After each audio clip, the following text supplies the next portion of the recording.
हमारा आज का सवाल, अगर खुदा कादिर मुतलिक है तो फिर वो शैतान को मार क्यों नहीं देता? इस वीडियो के अंदर मैं बाइबली तालीमात की रोशनी में सवाल का जवाब दूंगा और इसके बाद कुछ मददगार तालीमी वसाइल को जानने में आपकी मदद करूंगा। लिहाजा इस वीडियो को आखिर तक देखिए। मसीही जिंदगी के भेदों में से एक भेद ये भी है कि जिस वक्त शैतान ने गुनाह किया था तो खुदा ने उसे उसी वक्त खत्म क्यों नहीं कर दिया था। हम जानते हैं कि खुदा एक दिन शैतान को आग की झील में फेंकने के जरिए से उसे शिकस्त देगा, जहां वो दिन रात हमेशा अजियत में रहेगा। लेकिन बाजुकात हम हैरान होते हैं कि खुदा ने शैतान को पहले ही खत्म क्यों नहीं कर दिया था। इस सब के पीछे खुदा का असल मकसद क्या है, शायद हम उसे कभी भी ना जान पाएं, लेकिन हम उसकी फितरत के बारे में कुछ बातें यकीनी तौर पर जानते हैं। पहली बात, हम जानते हैं कि खुदा तमाम मखलूकात पर मुकम्मल तौर पर हाकमियत रखता है और उन मखलूकात में शैतान भी शामिल है। बिला शक व शुबा शैतान और उसकी बदरवा दुनिया में तबाही मचाते हैं, लेकिन उन्हें सिर्फ एक महदूद और मखसूस हद तक आज़ादी दी गई है। हम ये भी जानते हैं कि खुदा ने वक्त के शुरू से लेकर आखिर तक हर बात की मंसूबाबंदी कर रखी है।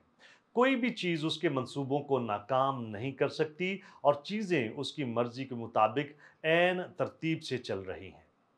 कलाम मुकद्दस में लिखा है, रब्बुल अफ़वाज कसम खाकर फरमाता है कि यकीनन जैसा मैंने चाहा वैसा ही हो जाएगा और जैसा मैंने इरादा किया वैसा ही वकू में आएगा।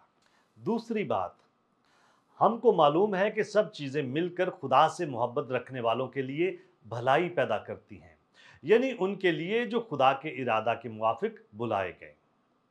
शैतान के लिए खुदा ने जो भी मंसूबा बनाया है मुमकिना तौर पर वही बेहतरीन मंसूबा साबित होगा।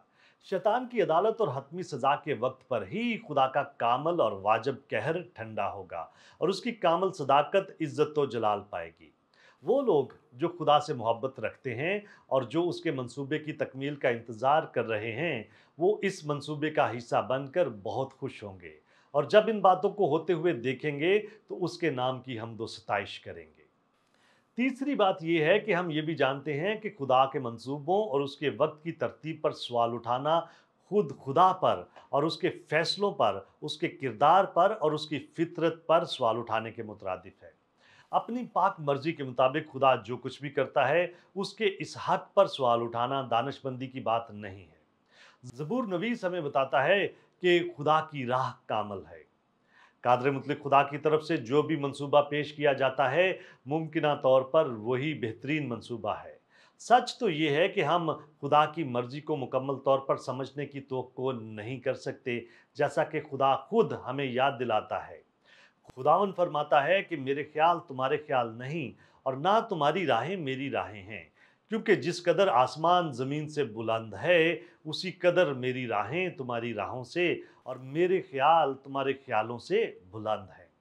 बहरहाल खुदा के हजूर हमारी जिम्मेदारी ये है कि हम उसकी फरमाबरदारी करें, उस पर भरोसा करें और उसकी मर्जी के ताबे रहें, चाहे हम उसे पूरी तौर पर समझ पाते हैं या नहीं। शैतान के खात्मे के ताल्लुक से मुमकिना तौर पर यही बेहतरीन मंसूबा होना चाहिए, क्योंकि ये खुदा का मंसूबा है। क्या आप और बहुत कुछ जानना चाहते हैं? हमारे चैनल को सब्सक्राइब कीजिए ताकि आप हमारी दीगर वीडियोस को मिस ना कर दें और बहुत सारे सवालात के जवाबात को जानने के लिए हमारी वेबसाइट godquestions.org को विज़िट कीजिए। क्या आपके और बहुत सारे सवालात हैं? बाइबल मुकद्दस के पास आपके सभी सवालात के जवाबात हैं। शुक्रिया।